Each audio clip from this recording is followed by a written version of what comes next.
to the flag.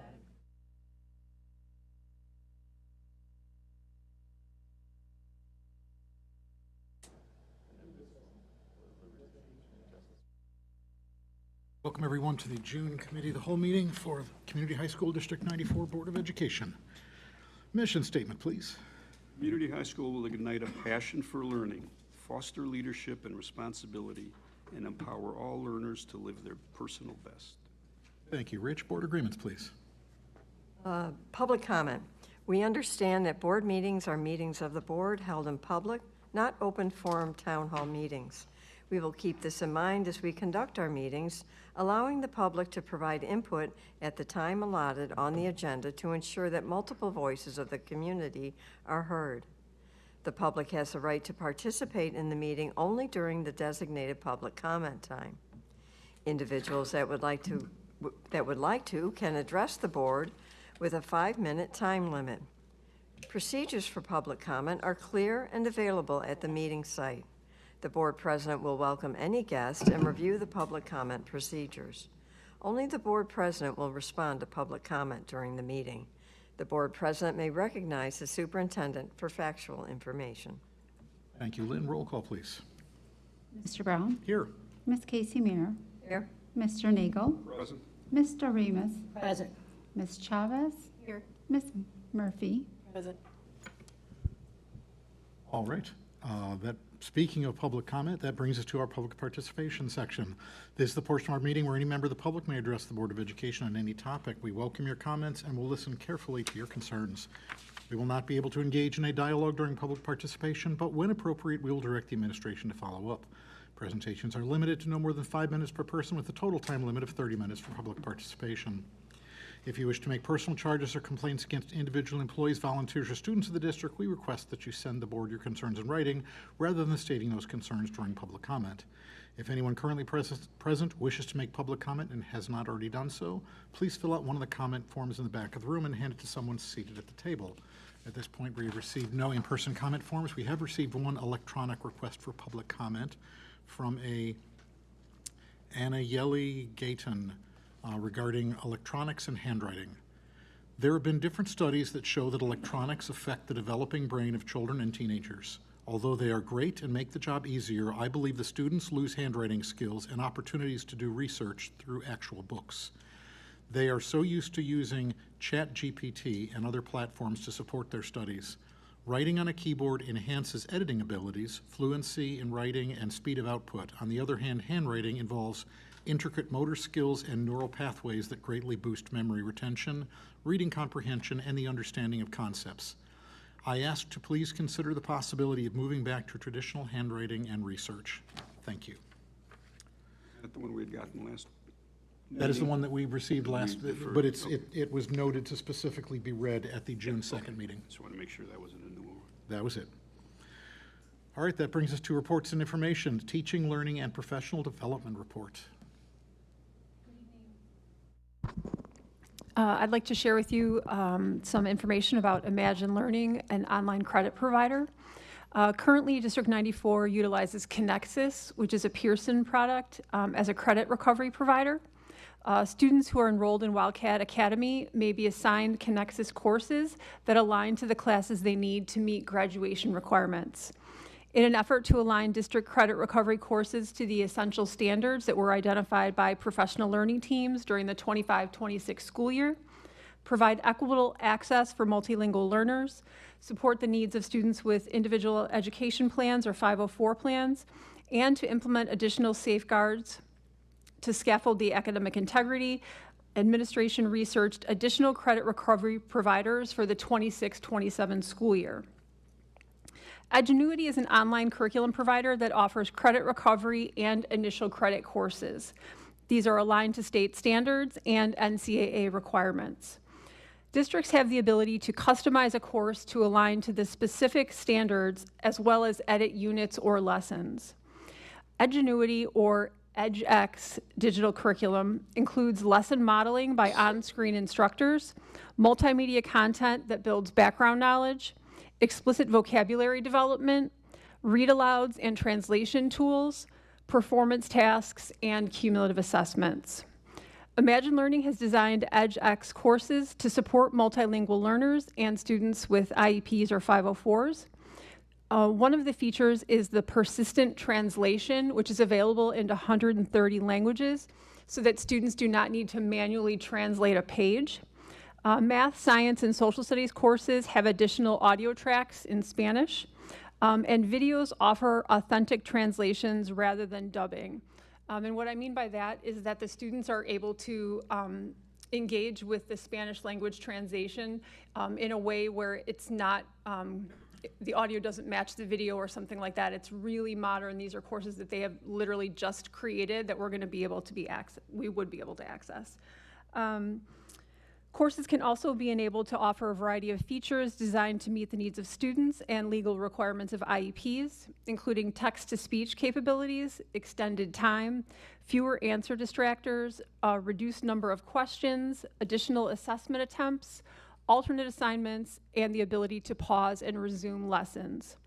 Edgenuity also addresses academic integrity challenges due to integrity, in particular AI. So this enhanced security is provided through a secure locked browser that prevents students from accessing other websites or apps while logged into Edgenuity. And it also includes an IP registry. District 94 staff would also require students to complete assessments in class by unlocking the assessment rather than allowing open access. The cost of an Imagine EdgeX with Edgenuity 912 district site licenses that would include access to credit recovery and initial credit courses, 4 virtual professional learning support sessions, 1 on-site professional learning day is $31,525, and the contract was attached in the materials that you received. Additional information about these Illinois courses were included. Edgenuity supports multilingual learners, and specifically, if you do look below, you'll see that there's a list of high school districts that are currently utilizing Edgenuity. These are not only right here in DuPage County, but some districts throughout the state. So it is something that is very prevalent. Did you have any questions at this time? I have a question. Do we have access then to that whole course list? You do. Okay. So this is priced as a package? It would be a site license that would be accessible then to any student that was necessary and for as many courses as were necessary. So the top 3 descriptions, that's what is? Are you looking at the attachments? Looking at the contract, the PL, CW, SUP, SS, and then the Imagine Purpose.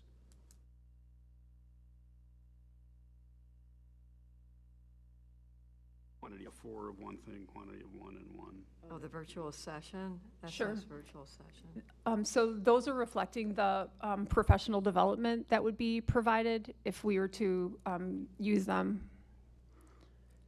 That's part of the price. Okay. So the Imagine Purpose 6 to 12, is that 6th, 7th, 8th graders as well as 9 to 12? Although the courses are different according to the grade level, that's just the way that they would list the package. So it's essentially like a middle school through high school. So that's just referencing the grade levels of the coursework that are accessible. So that's just the name of their course. That doesn't mean that the senders would be able to use any of that, right? Site license is limited to the high school. Yes, it would be exclusive to D94.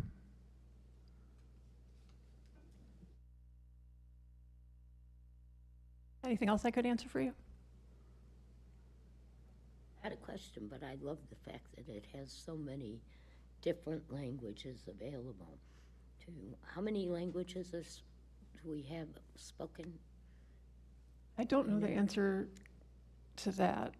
A few years ago, someone, maybe it was when we were having an influx of refugees, that we had an issue finding something, so this is awesome. Definitely the way that it will serve multilingual learners is the selling point for this, very much so. Really sophisticated and current media, which I think will be much more attractive to students. How many students in a year typically need credit recoveries?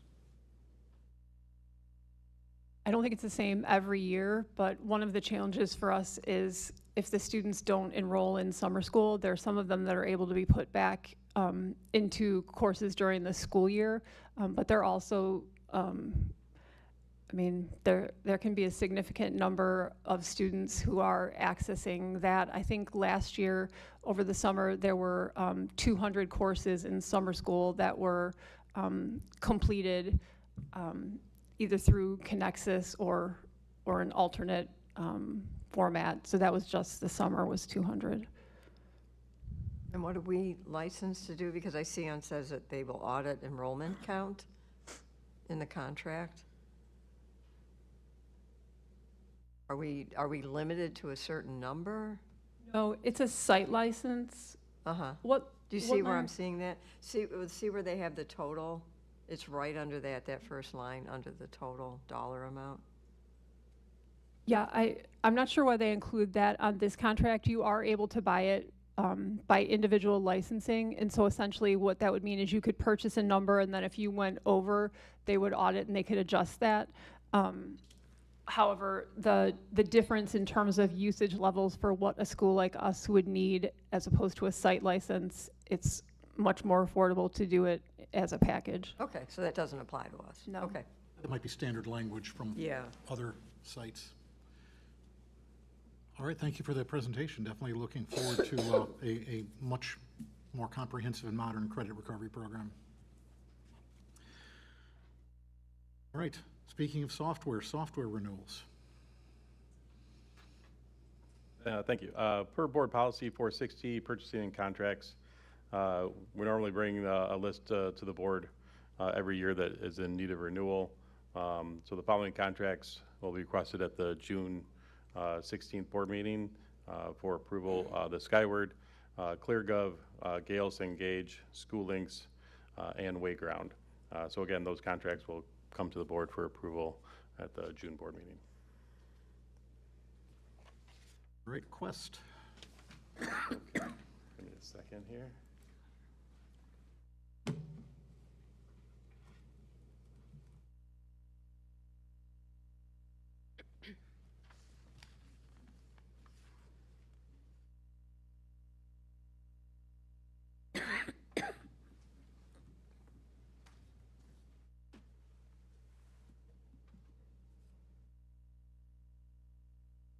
Sam's okay. You good, Sam? Sam's good. All right. So we were thinking that it might be good for our Quest team to come in, give a brief overview for the board to see how the year went, some of the new things that that we implemented this year, some of the things that we're looking for, and where we're kind of going. So Nick Sicaro is here. And Jody Singletary, and most importantly, Isabel is here as well, who manages everything here at the school and does a fantastic job. So I'm going to hand it over to Nick. Thank you. Thanks for having us here. Dan, thanks for the intro. And yes, Isabel is the main attraction here, so I'll be very brief and then get out of the way and let these two ladies pick things up. Just really quick before we start, for those of you who might not be super familiar with Quest, we've been a partner here at the district for quite some time. We were just talking about that with Isabel, how long she's been a part of the district today. We serve about 100 different school districts and private schools in and around Chicagoland. We're just based down the road in Lombard, so when you guys are working with us, for better or worse, you get all of us. We've been really privileged to be a part of the West Chicago high school community. And before we jump into the presentation, you guys will hear about it more in the presentation tonight.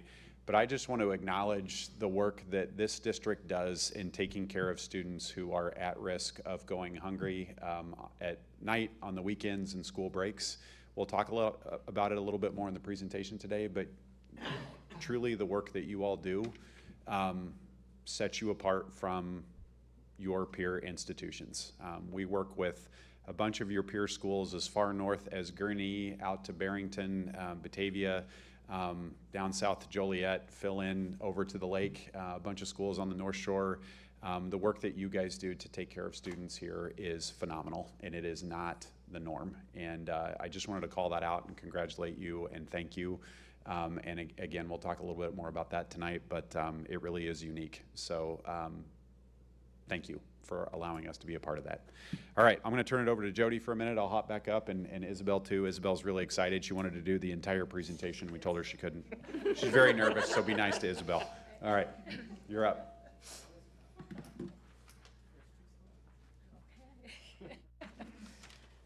Okay, so we have, sorry, I'm really bad on microphones, so. So we're gonna go over a little bit of what we've been doing, what we've been promoting on the special coffee bar and lunches, and how we can get kids to eat more in our cafeteria, listening to the kids, doing food communities, and getting them involved. I like to always talk to them and hear about what they like to see in the cafeteria and how we're doing customer service too. So we introduced some new beverages at the coffee bar. Also, we implemented the meals, just listening to the kids what they like to see in the menu. They were excited, especially when you talk to them and you listen to the ideas they have, they get excited. And so when they see the drinks, they're like, oh, so I'm like, talk to your friends, bring them here. We have a little Starbucks here. And we have like a lot of healthy drinks too. So, and then talking about, sorry, I'm okay, we'll go. Maybe you jump. You're good, you're good, you're good. I love this school, and I'm like, I love my place. I've been here for so many years, but I love the staff and the students that motivate me every single day. I'll take over for our shy little manager here. The second semester, we introduced the gelato station. Brought it out for a week. We actually have, we own 12 different machines, and they kind of visit all of our schools. So they came out to West Chicago. We only sold about 35 gelatos per day out here, but it was competing against the milkshake that was priced at $4.75. It was competing against ice cream, the scooped ice cream too. So when we bring it out the next year, first semester, we're gonna like kind of look at the menu that's around it and see if we can get those gelato sales up. Promotions, Isabel and her team are so great with promotions. Of course, introducing the Shamrock Shake. You have to have that on St. Patrick's Day. Introduced the Dirty Soda Bar. Let me tell you what the Dirty Soda Bar is if you haven't heard of that. We bring together different flavors of soda, different flavors of syrups, and half and half. It's really odd. I had a manager that took her daughter down to college in Florida last summer and came back with the dirty soda idea. And it's like, oh my God, that sounds terrible. So we kind of tried it, and it tastes amazing, and now it's going through all of our schools, and you are having so much success on that. I mean, they can choose from Pepsi, Dr. Pepper, Orange Crush, and then add like a syrup, like a peach, a vanilla, cherry, and then top it with half and half and whipped cream. Don't knock it till you tried it. Yeah. Yes. Lavender refresher. Okay, lavender syrup. Never heard of it before. Isabel and her little team, they found the lavender syrup and mixed it with lemonade, and poof, we've got a hit coming out of the coffee bar. So, and plus it's like a lot of students, Isabel is tapping the resource of the students here, what their likes are, what their dislikes are, and just reacting quickly and bringing those products on to show the students that they do have a voice. They do have a voice. In our contract, we have a cap number on free and reduced meals. This year, the cap was $68,494. And we actually hit that in April 22nd. That's a week earlier than we did last year. And that was from, again, Isabel and her team listening to what the kids want. She changed it up. You brought in a lot of pasta dishes. You brought in nachos, quesadillas, and just kind of molding the menus around there to boost those free and reduced sales. Because we really want to, our goal was to hit 500 a day, and we actually hit that in December. So next year, we're going to hit 550, maybe 600 a day. That's our goal. And again, with free breakfast, too, we hit that cap on March 17th. this year. So that was a lot earlier than we did last year also. So it's just keeping our thumb on the pulse of what the students want and dislike, or likes and dislikes. Okay, now I think Nick is going to go over some financials.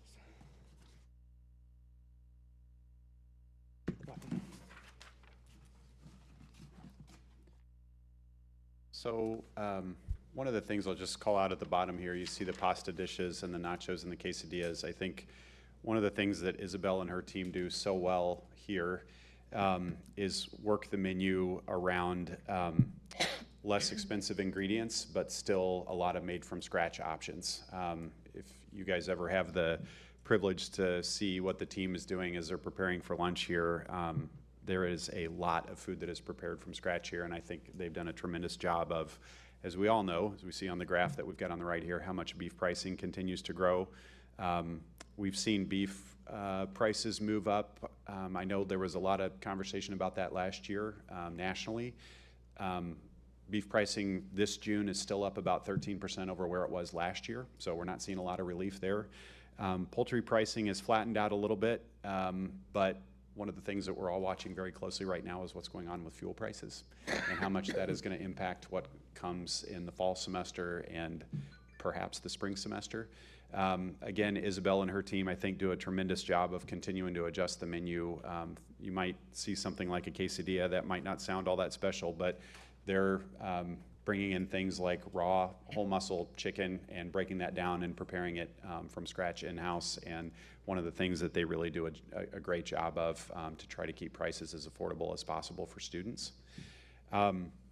We have seen wages, the pressure on wages soften a little bit as unemployment rate has started to tick up a little bit over the last few quarters. Just as a reference point, we are up almost 33% in wages over where we were during COVID, and I think that's pretty comparable with what we see nationally with pricing in our business and food service, hourly wages, et cetera. I will also, not to continue the Isabel show here, but of all 150 different accounts that we serve across our entire portfolio, we have better employee retention here than we do at any other location in our company. And I think that really is a testament to the culture that Isabel has built here and the way that she treats the team. It is phenomenal. And to see how the team came together and supported one another last fall after we had a pretty tragic loss was, I think, a great testament to that for sure. This is, from my perspective, going back to what we talked about, the uniqueness of what happens here at West Chicago High School, the uniqueness of what happens with taking care of the students who are at risk of going hungry. Kudos to the district leadership here for really pushing us and partnering with us to expand breakfast participation for free and reduced eligible students over the last couple of years. You can see here that we've seen participation this year grow about 40% over where we were last year. One of the things that we find with breakfast is getting students into the building early enough to eat is a challenge. And so if we can take food to them versus having them sort of have to come to where we are, it typically boosts participation. And so we've set up a breakfast cart at the front entrance, and that has been a huge driver of getting more students to participate in the breakfast program. So again, about a 40+% participation growth over last year. And then from my perspective, I think the lunch story is phenomenal. So we put a chart in here that kind of benchmarks where we were pre-COVID. You can see on here that we were serving less than 30,000 meals a day to students who qualified for free or reduced lunch pre-COVID, and we eclipsed the 60,000 meals per year mark this year, which is just incredible. Again, kudos to district leadership for really working with us on that. And this does not include, one of the other things that is so unique about what West Chicago High School does is the work that the district does and the support that they provide us in feeding students over breaks.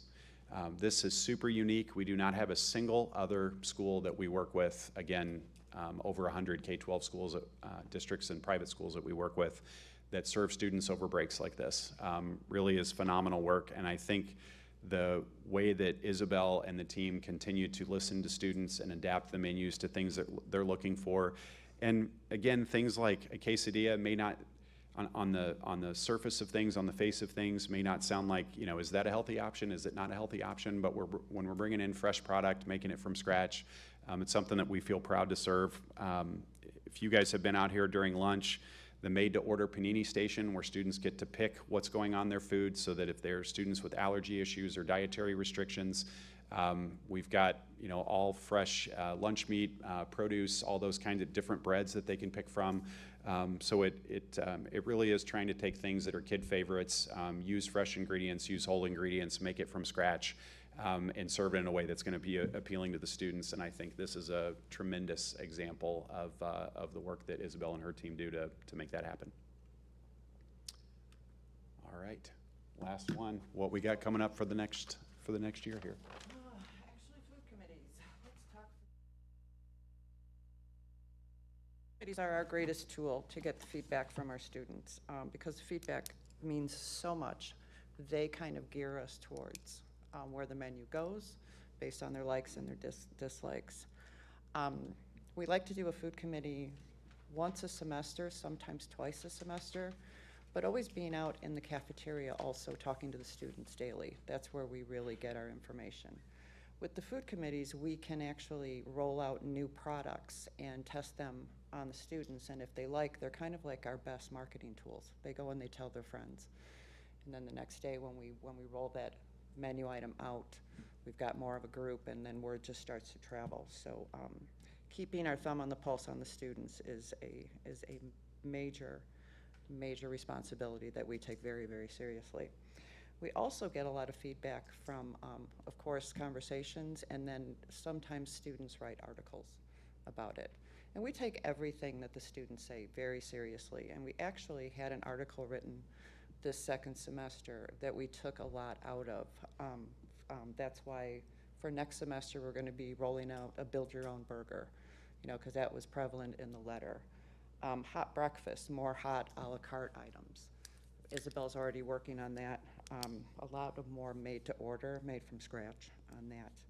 And costing or pricing is always a very sensitive topic, and students are very vocal about it. And we're going to take the summer and just kind of cost out our entire menu. We want to be very, very sensitive to the students and what prices we're actually going to be charging next year. We're going to take a look at the coffee bar and do a market analysis of what are the kids paying out in town, and come in under that, because we want to give them a bargain. Plus look at the deli station with additional items added on, like if you're adding bacon and things like that, we might add an additional charge for that. But just really trying to be sensitive for next year with pricing, especially with costs going up and all that. I mean, we're all facing it, so just being very, very conscious of that.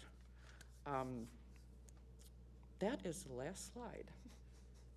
So, open discussion. Does anybody have any questions? If I could just say one thing, I just really want to thank you all and value the partnership that we've had with West Chicago. It means a lot to Quest, to Isabel, myself. I've been the district manager here for probably 10 years now, and I actually graduated from West Chicago, so it's kind of like very close to my heart. So thank you all for your partnership. So if you have any questions, please let us know. In your first couple slides, you talked about hitting the free and reduced cap. What does that mean? Wondered if that might come up. So when we negotiate our contract with the district, and we talk about the financial commitment that we make to the district in terms of what commitments we're going to make with what amount of revenue goes back to the district, there are certain assumptions that we make. And one of those assumptions is how many free meals we're going to serve over the course of a year.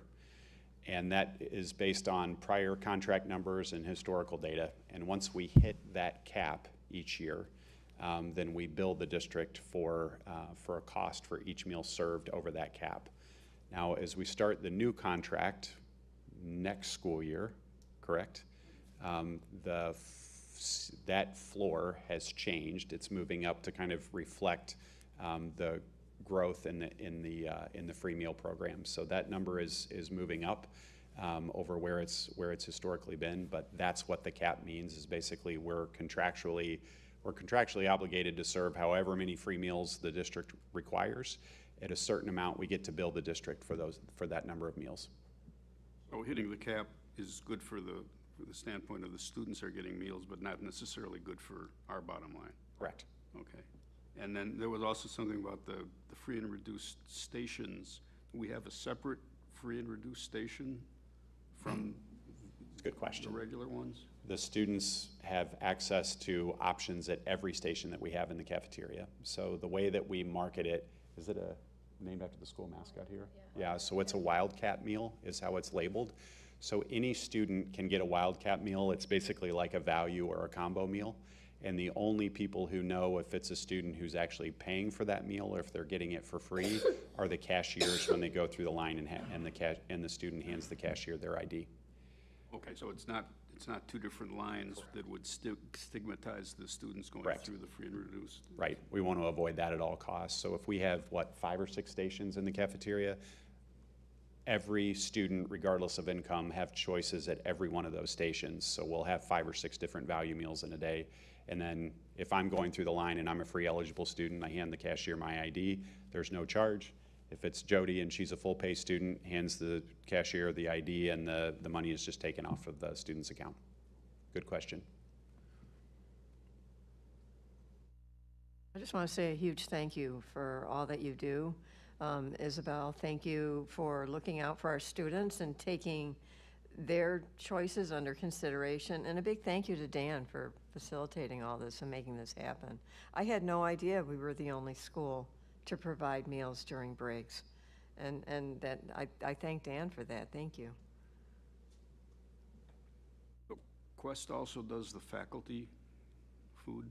Correct. Same meals and things? A little different menu here and there, but yeah. More spicy stuff. More spicy foods.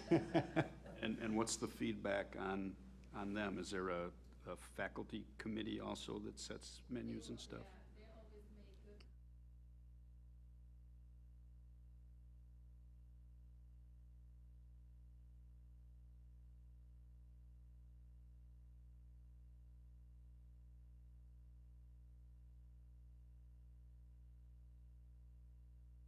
I highly recommend the torta. One of my favorites. So. You know, I'd also say West Chicago is one of the few high schools that we have left that still has a separate serving line for the faculty and staff. That is definitely gone by the wayside at most of our schools post-COVID, for sure. There's always a line at our faculty line. There's always a line to get that food, and a lot of times they're pulling some food off of the student.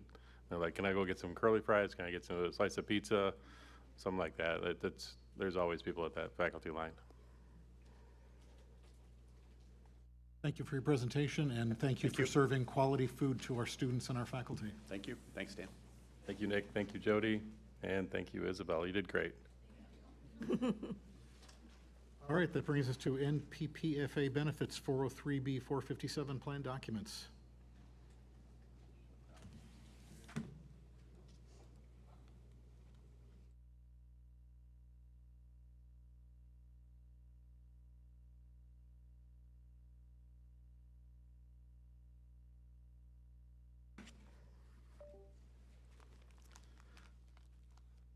All right, so over the past several months, the district's 403B and 457 committee has met to review the district's current 403B and 457 retirement plan offerings and discuss opportunities to improve employee participation, education, communication, and overall retirement planning support for staff. So as part of this process, the committee reviewed feedback collected through a staff survey regarding retirement plan participation and barriers to enrollment. The survey results indicated that many employees are interested in additional retirement planning resources, simplified communication, educational opportunities, and increased access to guidance regarding retirement saving options. The committee also reviewed several retirement plan service providers and evaluated each option based on factors including employee education and support, investment flexibility and retirement planning resources, administrative services and compliance support, vendor responsiveness and implementation support, and long-term partnership opportunities for the district and the employees. So following this review process, the committee is recommending the district move forward with the National Public Pension Fund Association, or NPPFA, as the district's retirement plan provider partner. NPPFA specializes in retirement planning services for public sector employees and provides retirement education resources, enrollment assistance, investment options, and ongoing employee support designs specifically for school district employees and public entities. The recommendation to move forward with NPPFA is based on the committee's belief that the organization can provide enhanced retirement education, increased employee engagement opportunities, improved access to retirement planning resources, and continued support for the district's long-term retirement planning goals. So at the June 16th board meeting, administration will ask the board to approve a resolution naming NPPFA as the provider, the 403B 4057 vendors, and the associated plan documents. If approved, the district anticipates beginning the implementation and transition process over the summer months with a projected transition timeline of approximately August or September 2026. So additionally, we look for initial dates to have educational resources available for our staff, including one-on-one sessions and group learning. The committee will continue to meet following implementation to review participation levels, employee feedback, educational opportunities, and overall effectiveness of the program to ensure the district continues to meet the needs of the employees. Administration will continue to work with NPPFA throughout the implementation process and will provide updates for the board as appropriate. Any questions? All right, 2026 annual furniture purchase. Okay, so annually, we ask the administration department heads for any furniture requests for the upcoming school year. As always, over the past few years, I've standardized most of the ordering to ensure that the similar furniture is throughout the building, and we have less of those really unique purchases. This year, I've received various requests for teacher desk chairs and storage items. This is a lot less than what we normally have been doing over the years, which is appropriate. We've gotten to the point where we don't need that much new furniture. So I've asked Warehouse Direct for a proposal for the following furniture. We have 3 teacher desks, 6 teacher chairs, a few storage units, and 60 classroom chairs. I initially expect this cost to be less than $20,000. I do have a quote that's like $12,804. So that does not include installation, which with the amount of that we're ordering, I don't think we're going to need it. But a full quote will be provided at the June board meeting for the board to approve. Any questions? All right, pool area tile repair.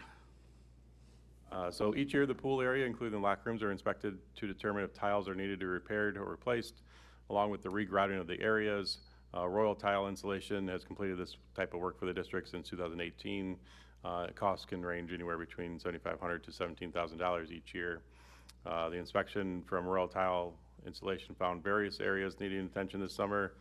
They did provide an estimate for $12,200 for this current year. The estimate is attached to the agenda, and we expect the work to be completed probably late July.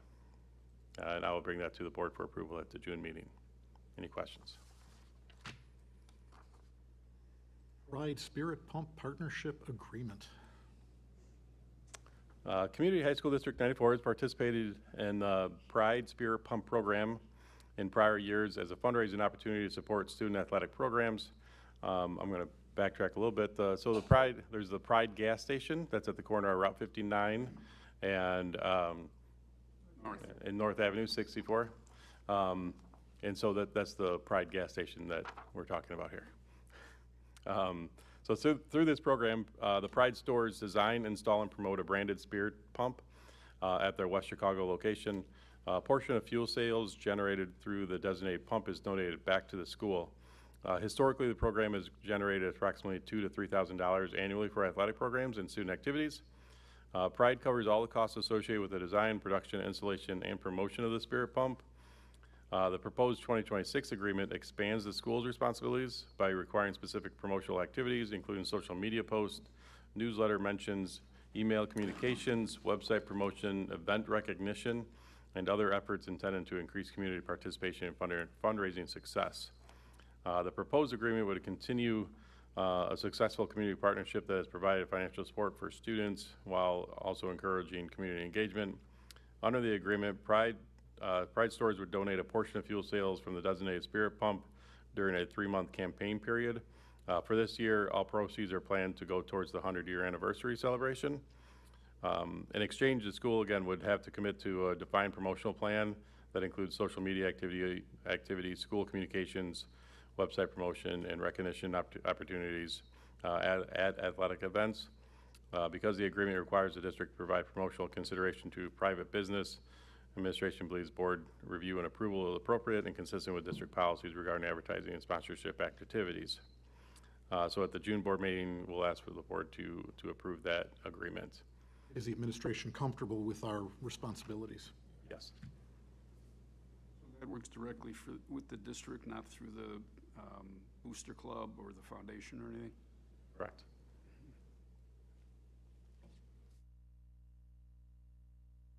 All right then, 2026-2027 miscellaneous wages tentative recommendation.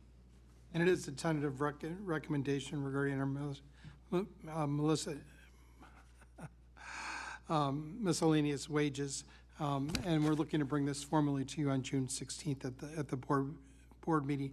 These wages are the wages that are not covered under our collective bargaining agreements. After reviewing all the wages, they're still meeting our district needs, as is, with the exception of one, that's the music accompanist. Our accompanist will be departing this year, and we'll be searching for a new one, and we pay $25 an hour, and we're looking to increase that to $28 an hour. The range for many other school districts is between $28 and $30 an hour, and the anticipated cost is a conservative estimate of $1,000, most likely much less than that. Does anybody have questions on miscellaneous wages? 2026-2027 clubs and activities tentative recommendation. Another tentative recommendation that we're looking to bring to you at the June 16th board meeting for your action. Appendix B in the teacher contract list clubs and activities. We have an Appendix B committee that meets 3 times a year to review the clubs and activities. We also have an activity director, and that's our front person, where teachers propose propose clubs or activities. We monitor it. The activity director reports how those are doing. This memo contains 8 clubs and activities, 4 pilot and 4 to be established. So the pilot programs would be new programs for this upcoming year. And I think all of you remember with the teacher contract, we elected, in the past it was volunteer, and now we've elected to pay 50% of that Appendix B stipend to get the program off the ground. And for established programs, we will be recommending, that means they went through the pilot phase this year, and they'll be paid at the full rate next year if you approve at the June 16th meeting.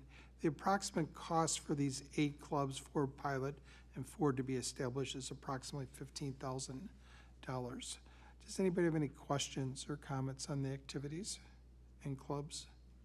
I just wanted to say I really enjoyed reading through these and seeing what we offer. It's a really diverse group of different clubs, and I'm glad that we offer this for the students. I'm glad the mariachi band is going well. Very successful, which was great. And props to Dave Jennings, our activity director. He works and interfaces very well with our teachers, encouraging them and supporting their clubs and activities.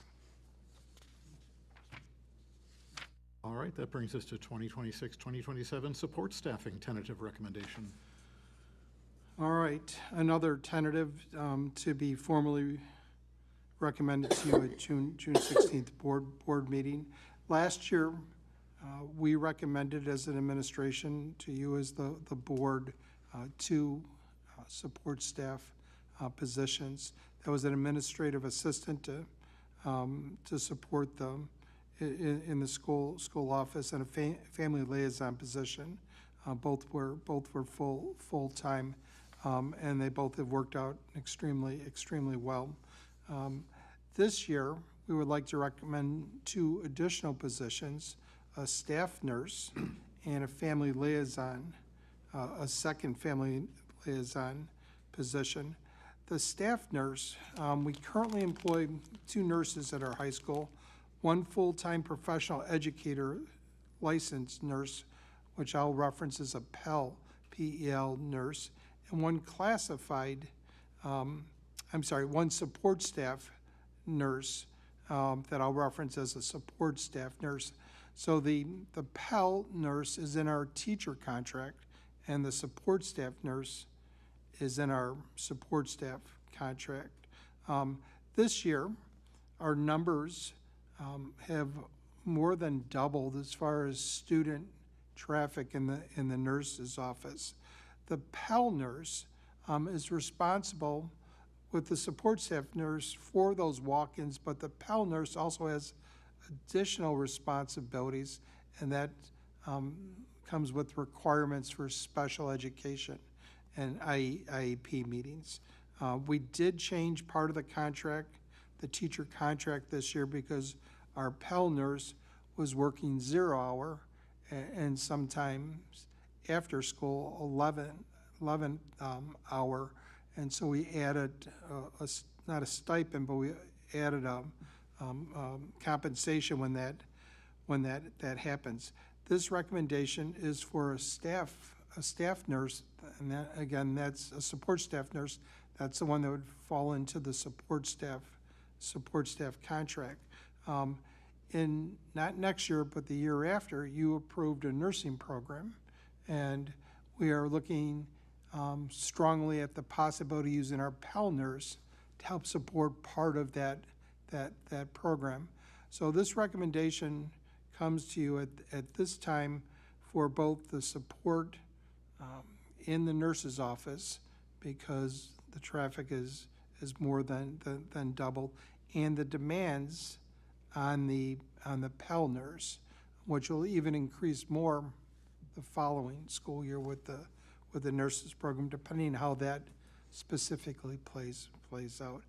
I know Tammy had a question or two, and I'm going to stop there before I go on to the family liaison to see if you want to share your comments now, Kathy, or I'm sorry, Tammy, or if anybody else does.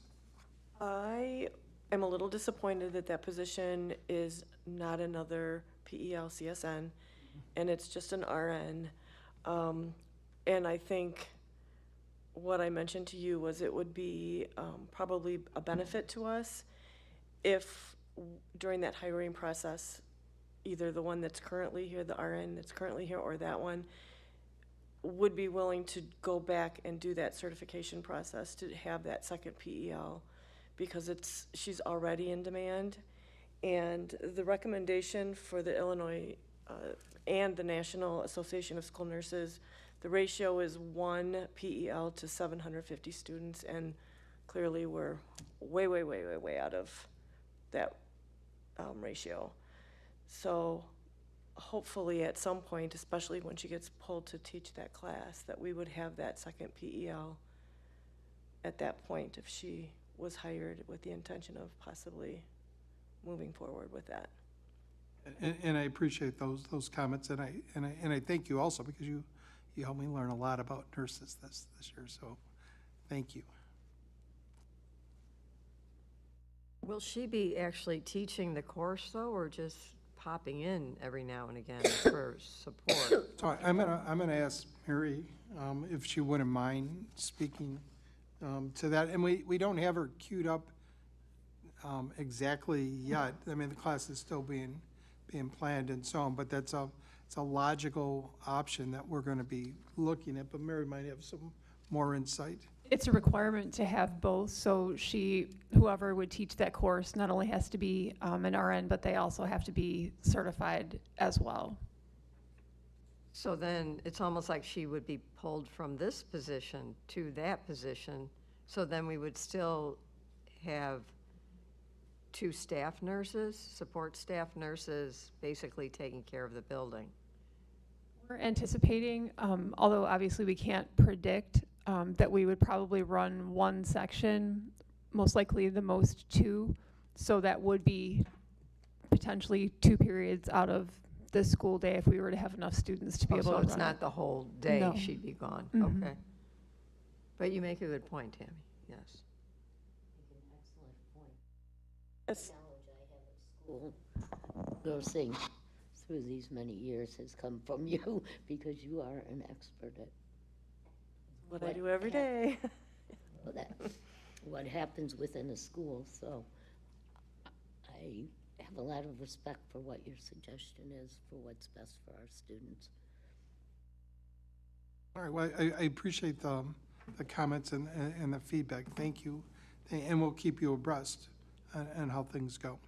Do you have a response to those suggestions as to, are you going to look for that certification, or what's your response to that? So again, currently we have a Pell nurse and we have a support staff nurse, and the support staff nurse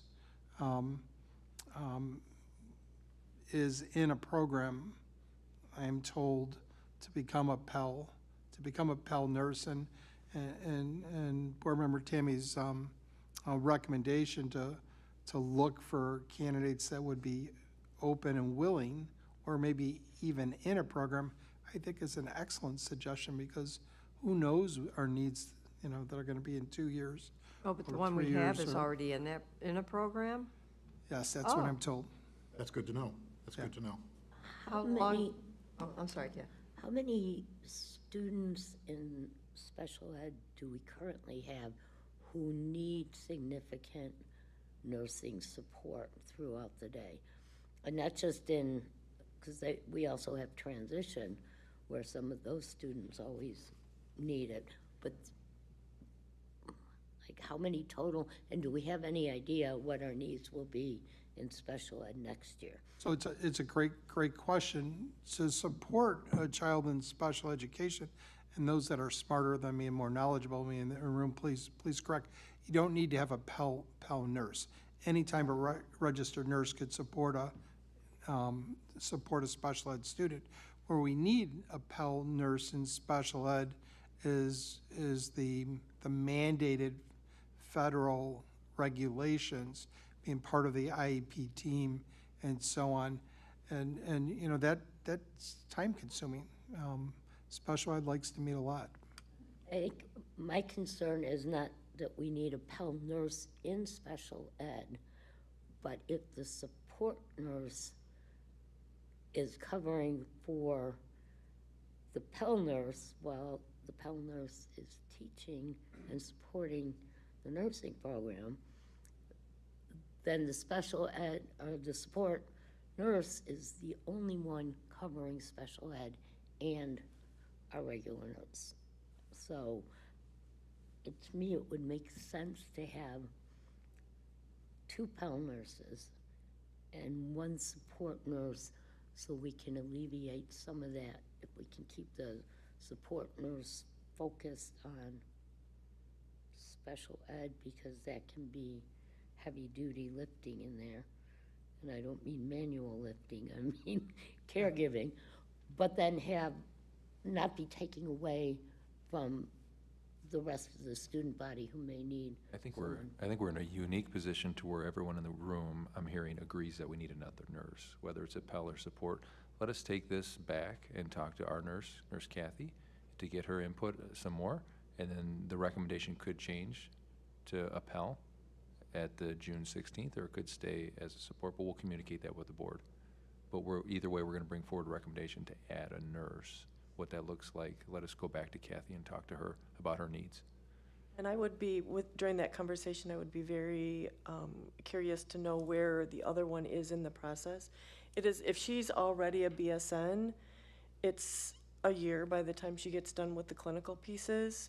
So it's not a very, very long-term certification once she has it, and there's a lot of testing that goes on. But if she's already in the mix of it, it wouldn't be as long then.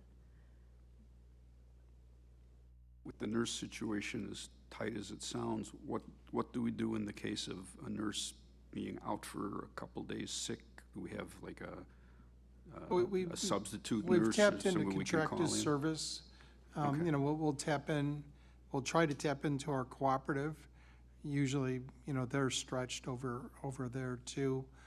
In the past, I don't believe this year, but we have utilized a contracted service, you know, when needed. Okay, so that's an option. All right, thank you for your feedback.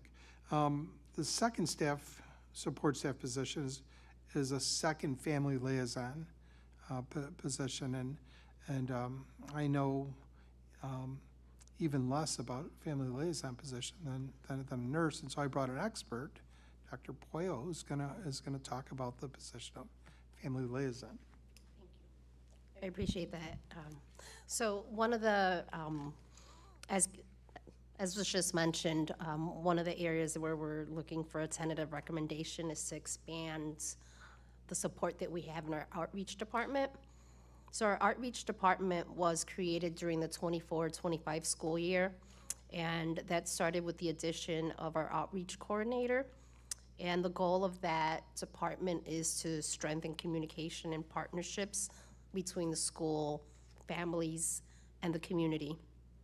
During the 25-26 school year, we added a family liaison to further support family engagement, access to school and community resources.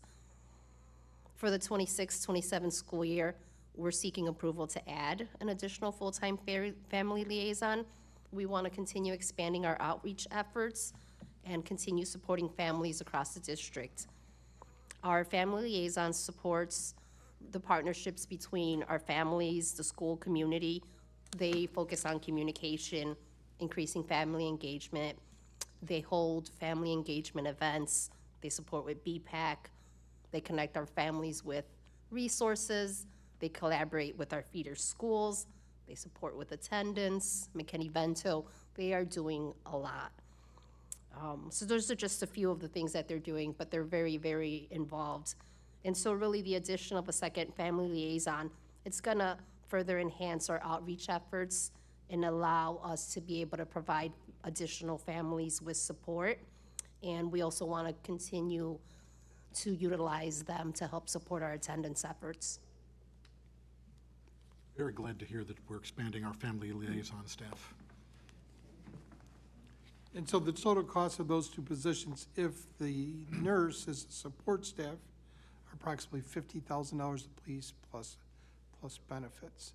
And if the nurse is a Pell, if that's the recommendation we come back, the cost is gonna go up because it falls into our teacher contract and you know our scale for our newly approved teachers. I'll be the bad guy here, and while it's great to be providing all these services, I think we need to be a little bit concerned about service creep. We keep adding little things here and there, and, you know, I look at Dan like, you know, cranking out the money here. So I think we need to be careful on what we commit to. You've spoken before, Kurt, about the plan to add where we needed it and through attrition, minimize where we don't. Is these two positions be part of that big picture that you got for that? It would be.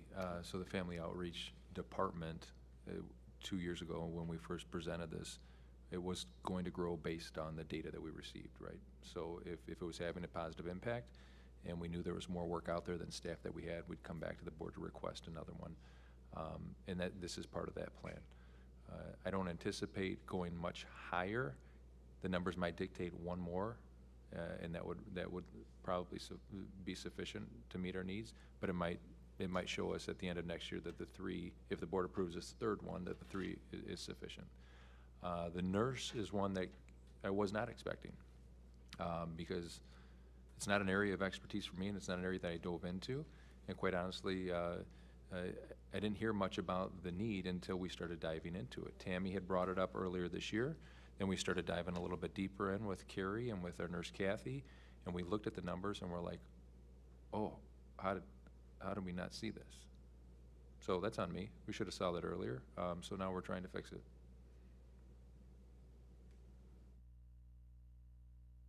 Any other questions? All right, that brings us to Press Plus policies, first reading. So the Illinois Association of School Boards Press Plus Policy Service has distributed issue 121 policy recommendations.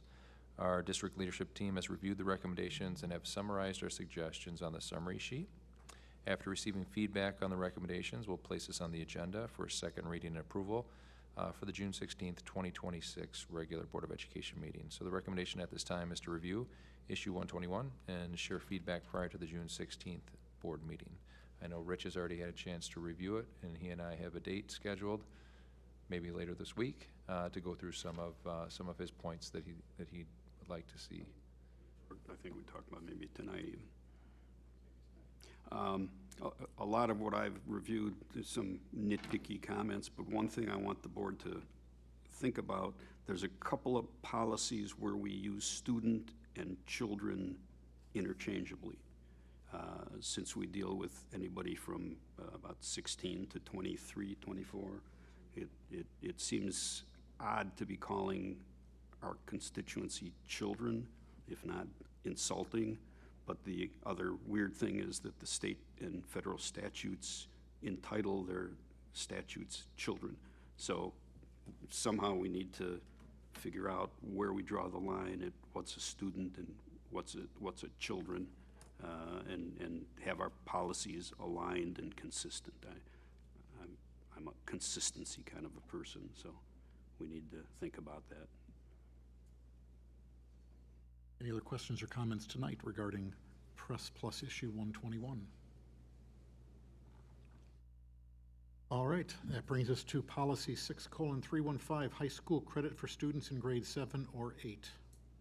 So the purpose of this policy here is to provide dual credit opportunities for middle school students transitioning from one of our associate districts, that would be 25, 33, or 34, to West Chicago Community High School District 94. So currently, District 94 offers accelerated placement for middle school students entering from our associate districts. District 94 has 45 freshman students enrolled in Spanish 2. 25 students are from District 25, 6 are from District 33, and 14 are from District 34. PA 104-04267 provides for students in grades 7 or 8 to earn high school credit when the course is offered by the high school that the elementary student would attend, and that one of the following is satisfied. The student participates in the course at the high school, and the elementary student's enrollment in the course would not prevent a high school student from being able to enroll.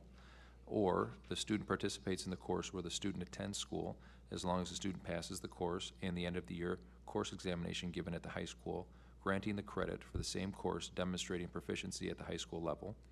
Or number 3, the course is taught by a teacher who holds a professional educator license with an endorsement for the grade level and content area of the course. A student who successfully completes a course required for a high school diploma while in grades 7 and 8 shall receive academic credit for the course. That academic credit shall satisfy the requirements of this law for purposes of receiving a high school diploma, unless the evidence about the course's rigor and content show that the course did not address the relevant Illinois learning standard at the level appropriate for high school grade during which the course was usually taken. The student's grade in the course shall also be included in the student's grade point average upon successful completion of an approved high school course of study and the passing of the end of the year examination. So the objective here is that Community High School District 94 will create a thoughtful and seamless pathway, allowing students from our associate districts the opportunity to further enhance their passion for dual language opportunities, have access to additional high school electives, and potentially earn college credit as they progress through their high school and academic careers. To ensure this model is successful and sustainable, District 94 will be following the implementation timeline noted below. The first thing that we've already completed in May, District 94 conducts an audit of the Associate District's Spanish 1 curriculum. So Dr. Pollo, who else did this with you? Dr. Howard and Suarez. Suarez and Howard, thank you very much. Left to the experts, reviewed the curriculum and has had really good conversation with our associate districts surrounding the Spanish 1 curriculum. So it brings us to item number 2, which is today, presentation and adoption of a new District 94 Board of Education policy that aligns with this new law that was issued back in January of 26, thus allowing for students entering from our associate districts to earn high school credit where appropriate. In July, the associate district superintendents will need to send me a certified letter stating that their Spanish 1 teacher with a name and certification is certified to teach the high school level Spanish and verifies that the rigor and content of the curriculum and provides a list of students who successfully met the legal requirements to earn Spanish 1 credit for District 94. So first semester of next year, we'll establish a committee of D94 teachers to review and ultimately adopt a new Spanish 1 curriculum. In semester 2, presentation and adoption of a new Spanish 1 curriculum will take place. Later that same semester of next year, second semester of next year, professional development for D94 faculty will be provided, and we'll also extend an invitation to all associate districts to participate in the professional development process as well. Now, obviously, we can't force them to do that, but we want to extend that invitation so they can engage in the same type of PD. Then in the fall of 27, it is our hope that the new Spanish 1 curriculum will be implemented. So as you can see, there's a few more timelines here, but what I'm looking for at the next Board of Education meeting is for the board to adopt policy 6315 during the second reading on June 16th. The second attachment here is the policy itself, and this is verbatim from the school code, so it aligns with the school code, and this would be the policy that you would be adopting. So as you said, this policy is completely what's in the school code, including the component of the grade being reflected in the GPA. It's what the law says, so that's what, we basically have no choice in how that's put together. You're right. We can't pick and choose which part of the law we want to implement. So what we have here is an opportunity for our associate districts to say, hey, we've got this new policy in place that's going to grant credit for Spanish 1 in this case to the middle school students transitioning in. The senders, the associate districts would then also have to adopt a policy if they have not done so already, and they would have to say, yes, we want our students to have this credit and the grade, or no, we do not. But we're ready to accept it. And in the Spanish 1 curriculum, they have met all those requirements. And once the policy is approved at the end of June, that's kind of the last step in the process. I have a question. So within this timeline, in fall of this year, we will be going out to our associate districts, sorry, I'm looking for where it falls in, to check on the curriculum that they are offering to the students to see. Nope, we've actually already done that in May. You've already done that? Yep. So will they be able to, and if it meets our expectations, they'll be able to receive credit for the 26-27 school year? Correct. Okay, good. And it does. And it does. So eighth graders Good. coming So in. this starts next year, this fall? This, from our end, this can start as early as July. Once we have to have the policy adopted first, right? They've already done a curriculum review from 25, 33, and 34 for Spanish 1 only. We're not talking about everything. We're starting with Right. one at a time. Right. And we've deemed that those are acceptable. Their curriculum is aligned. They also meet the requirement of having a certified teacher in the content area as well. So those things are good. So once the policy's set, now it's up to them to decide whether they want to allow their students to get that credit. Okay. And the issue, I think, with maybe a district or two is that whatever grade they received in Spanish 1 is the grade that will be reflected in their high school transcript. But that's going to be up for them to decide. So based on the direction that the associate districts choose as far as crafting a policy, if they don't already have one, it is very possible, if the associate district wants it, that our incoming freshmen for this fall could get that credit. Yep, so at the beginning of this, I talked about the number of students who would technically qualify. So 25 students are from District 25. Let me back up here. Currently, we have 25 students from District 25, 6 from 33, and 14 from 34.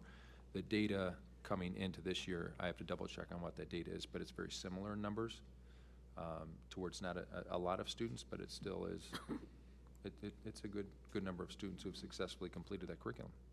No, this is excellent, because they've already been moving up to the next level of Spanish because of doing this. It's a really great thing that we are doing and the state has done to give them credit for that as well. So that opens them up to have other opportunities in high school.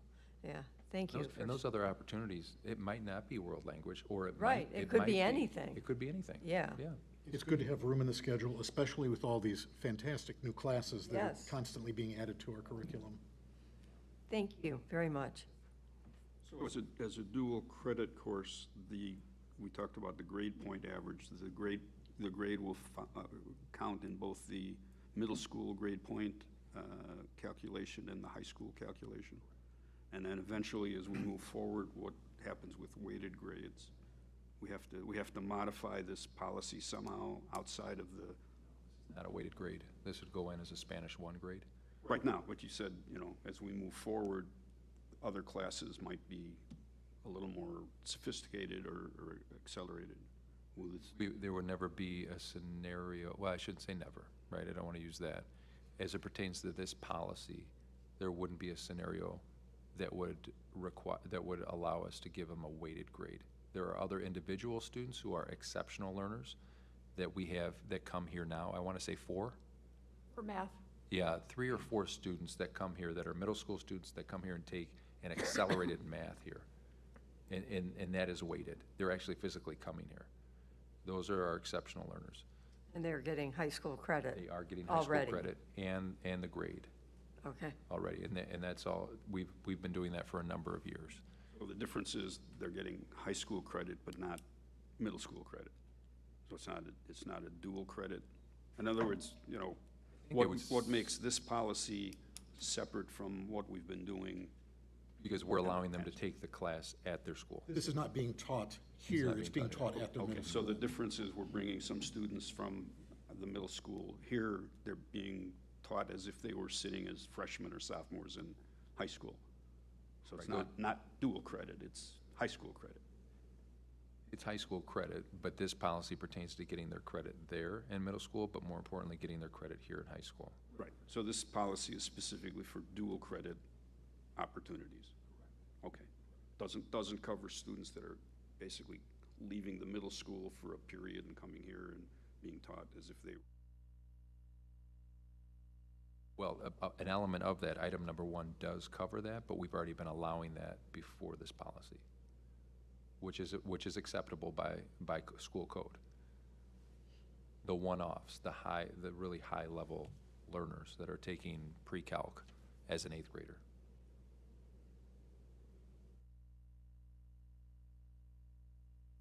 So this policy would cover that as well? This policy covers that, but we've already been doing that before through a different policy that allows students to enroll in our high school for those extenuating circumstances. So this is just the new policy that was passed, or the new law that was passed in January, that allows for students to take classes at their feeder at the elementary school through a certified teacher and get credit there, as opposed to having them come here. So the policy actually is general enough to reflect both situations and further situations, any upcoming. You may offer other classes, and it will cover that as well. So the difference between what we've been doing and this is the location where the student would be taking the class. The location and the credentialing of the teachers at the middle school. And there's likely to be a larger number of students that would fall in this policy than would fall in the other policy. What we're doing now is limited to high school teachers teaching the middle schoolers, as opposed to middle school teachers teaching at the high school credit level. What we're doing now, if there's a room, so there's not always a guarantee that a student could take calculus as an 8th grader if we don't have room. This would allow any student who's taking Spanish 1 who meets these requirements at District 25 or 33 or 34 to earn the high school credit at their school. That's the big difference, is that for a long time, if you learn your Spanish 1 at the middle school, you can go into Spanish 2, you just wouldn't get credit for it. So that's the big change with the new law, is they'll actually get their high school credit for having done that, which frees up a spot in their schedule. Got it, okay. All right, that brings us to new business. 2026-27 school year calendar revision. The recommended motion, the Board of Education approve the updated 2026-2027 calendar as presented. I'll move. Oh, I'll second. Any discussion?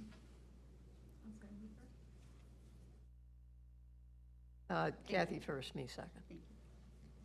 Roll call, please. Ms. Casey Mayer, Aye. Mr. Nagel, Mr. Remus, Aye.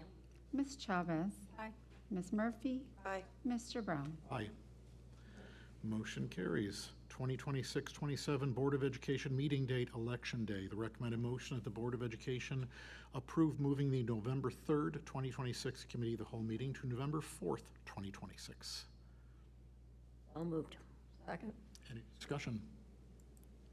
Roll call, please. Mr. Nagel. Aye. Mr. Remus, Aye. Ms. Chavez. Aye. Ms. Murphy, Aye. Mr. Brown, Aye. Ms. Casey Mayer. Aye. Motion carries. Resignation agreement.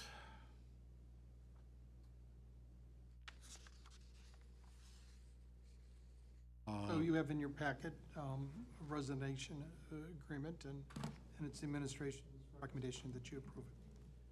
Recommended motion is to approve the resignation agreement as presented. Do we have to mention a name or not? You do. All right, resignation agreement with Len Egan. I'll move. Any discussion? Roll call, please. Mr. Remus, Aye. Ms. Chavez. Aye. Ms. Murphy, Aye. Mr. Brown, Aye. Ms. Casey Mayer, Aye. Mr. Nagel. Aye.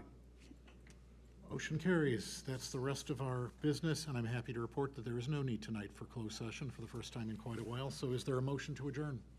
So move. Second. All those in favor? Aye. Aye. Any opposed? All right, thank you, everyone, and enjoy seeing Big Boy tomorrow.